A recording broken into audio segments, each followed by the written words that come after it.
Dobrodošli u meditaciju koja će vam pomoći u slučaju da vam je uskraćena sloboda kretanja. Bilo da se radi o karantinu, nanogici ili koncertu AC Lukasa, vi ne smete da izlazite, ali je vaš slobodan da pođe gde god poželi. Zauzmite pozu aligatora Muje iz Beozovrta i zatvorite oči. Zamislite da vidite vazduh koji udišete i izdišete.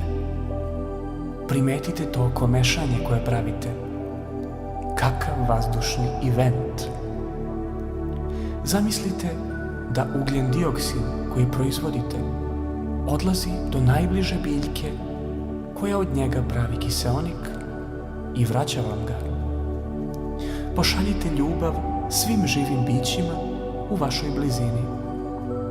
Pauku u uglu, muvi na prozoru, gljivicama na nogama, grinjama na jastuku.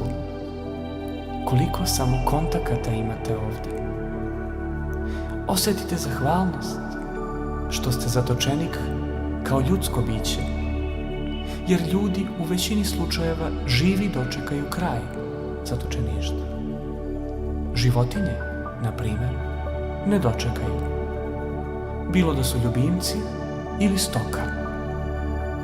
Zamislite da ste papagaj, ptica u kavezu.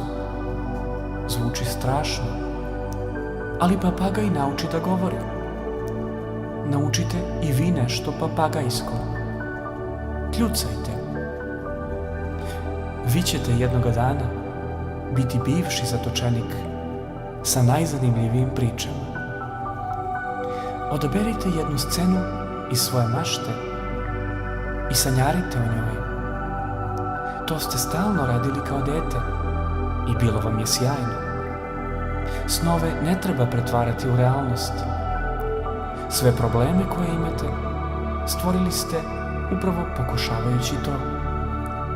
Snovi su predivni, baš zato što ne mogu da se ostvare. Jer sve što se ostvari, to se i pokvari. Vratite se u sve dobre scene u svom životu i proživite ih ponovo. Osjetite kako su još nabijenije emocijama. Tada niste imali vremena da ih svarite. Sada ih preživajte kao stoka. Oživite i mračne scene i oprostite negativnim likovima svojim zrelim umom. Ne mislite na to da se u ovom trenutku većina ljudi na svetu kreće slobodno. Oni lutaju. Vi ste se pronašli. Osjetite pozitivne efekte vežbe. Primetite koliko je malo potrebno da bi čovjek bio. Da bi bio. Pomrite se na drugi kraj prostorije. Ne skroz na drugi, ali malo. Kakva promjena ugla. Iz ovog ugla vidimo neke stvari koje do malo pre nismo vidjeli, a one od malo pre ne vidimo. Uzbudljivo, zar ne? Sada se vratite u prvobitni položaj, jer znate kako kažu: svuda pođi, svoje kući dođi. Ostavite nešto i za sutra. Potrajaće ovo vaše.